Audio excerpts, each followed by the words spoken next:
వారి అబ్బాయి నా సోదరుడు వంగవీటి రాధా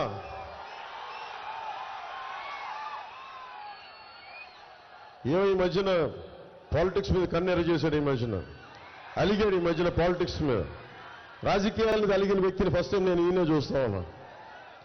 ఎన్నిసార్లు గడ్డం పట్టుకుని రానన్న రామ్మ అంటే ఎండే మాట. నా పార్టీలో కొద్ది కనీసం ఉండు. విజయవాడ ప్రజలకి అవసరం. నాన్నగారి వారసత్వాన్ని ముందుకు తీసుకెళ్ళాలి. అది చాలా చాలా అవసరం. అండగా నిలబడ్డ వ్యక్తి. సరే ఏ పరిస్థితులు అయితే ఫైనల్గా మొత్తం జూలు తులుపుకొని బయటకు వచ్చాడు. ఈ రోజున దాక్కుని ఉన్నాడు కింద వ్యాన్లో వారాయి కింద. లాభం లేదు, నువ్వు బయటికి రావాల్సిందే. నువ్వు విజయవాడ ప్రజలకి నువ్వు నీ ముఖ వర్చస్సు చూపించాల్సిందంటే బయటికి పట్టుకుని లాక్కొచ్చాను. వారికి సోదరుడు వంగవీటి రాధా గారికి నా హృదయపూర్వక నమస్కారాలు.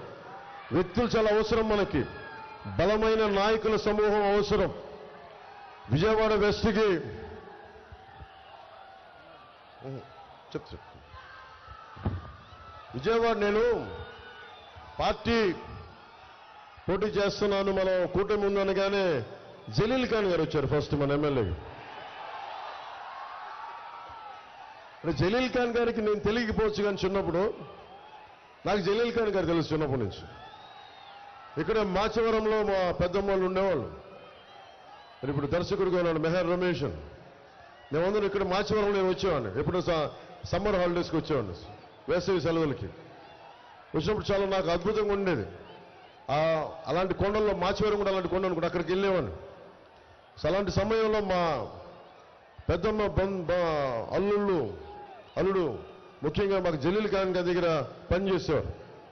ఆయనకి వ్యాపారంలో కొంత భాగస్వామ్యం పనిచేసేవారు ఆయనతోటి. అలా నాకు జలీల్ ఖాన్ గురించి ఎప్పుడు వినేవాడిని.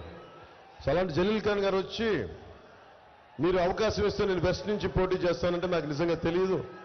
కూటమి అన్ని కూర్చొని పెద్దలందరూ కూర్చొని మాట్లాడాలి. అలాంటిది జలీల్ ఖాన్ గారికి మనసు ఇప్పి నేను జనసేనలోకి వస్తానంటే మనస్ఫూర్తిగా రోజున ఒకటే చెప్పాను. జనసేనగా మీరు టీడీపీలో ఉన్న జనసేనలో ఉన్న మనందరం అన్ని పార్టీల ఐక్యతతో పనిచేస్తున్నాం.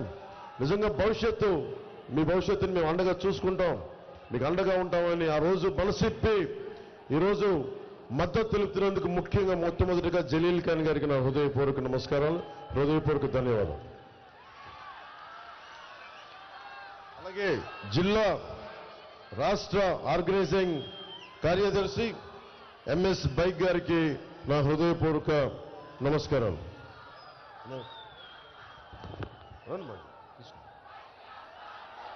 సో ఎంఎస్ బైక్ గారికి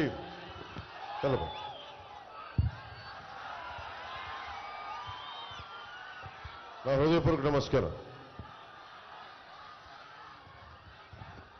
మీకు పోయినసారి తెలుసు విజయవాడ వెస్ట్కి వచ్చినప్పుడు ఎంత బలమైన నాకు స్పందన వచ్చిందో. ఈసారి కూటమి తీసుకున్నప్పుడు ఇది జనసేన స్థానం అని మనం కన్ఫర్మ్ అయ్యి మనకి గాజు గ్లాస్ గుర్తు జనసేనకి మన నియోజకవర్గం అయినప్పటికీ మన పోటీ మనకి పొత్తులో మనకి రావాల్సిన నియోజకవర్గం అయినప్పటికీ నన్ను భారతీయ జనతా అధినాయకత్వం ఒకటి అడిగింది. నేను ఎందుకు